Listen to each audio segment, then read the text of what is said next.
believe in process, and some people believe in inspiration. At least that's the common experience of anything to do with the church. For some people, the only way of running the church is you start at point A, and you get out the manual of instruction as to what happens, and you go through B, C, D, E, until you get to your conclusion. Or not, as the case may be. Other people say this is ridiculously bureaucratic, and what we need is just a sense of inspiration, and they go wandering hither and thither, usually without the slightest capacity to work collegially with anyone at all. I won't tell you which bit I'm in, if either. Most people who work in the office bit of the church, as it were, the central church institutions, the NCIs, would probably work better on the process and feel slightly uncomfortable with these irritating people who suddenly have an idea, because ideas should be formed, planned, developed, strategically implemented with an outcome and measurable ways of knowing whether you've done it. Don't worry, I did work in accounts at one point, so I know about these things.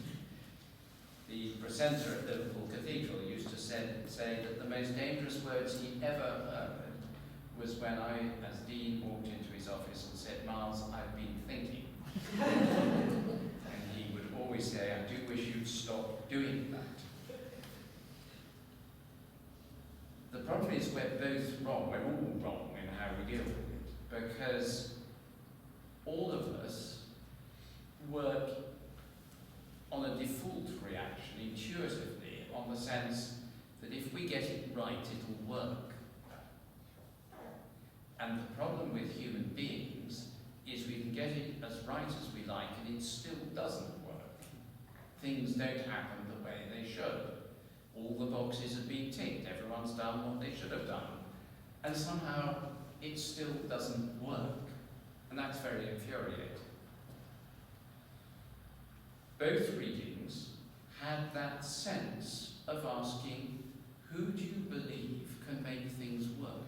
What's your basis for assuming that the work we're doing in serving Christ, that we're all doing in different ways, is actually going to result in the glory of God, in the purposes of His kingdom, in what we hope and dream for in our ministries?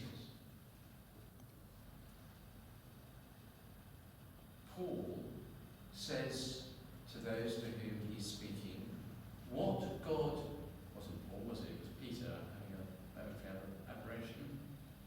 What God promised, He has fulfilled in Jesus Christ.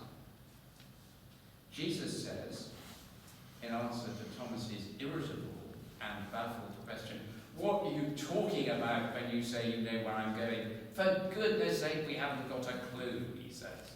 That's my translation. And of course he's right, they haven't got a clue. And Jesus says, trust in me. I'm not sure that they were terribly thrilled at that particular point, because it's very uncomfortable. But we need to come back constantly to remember that God is faithful, and His faithfulness, we believe as Christians, is shown in the person of Jesus Christ, whom we can know and love, and who loves us. And for those of us who are more inclined towards process, and for those of us who are more inclined towards charismatic inspiration and never mind who gets knocked over in the middle,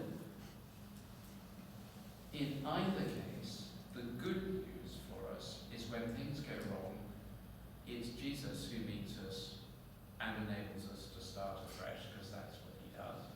When we get our own lives in a muddle, it's Jesus who meets us and enables us to start afresh, because that's what He does. And in any case, in the purposes of the church, the great good news is that what God has promised, He fulfills.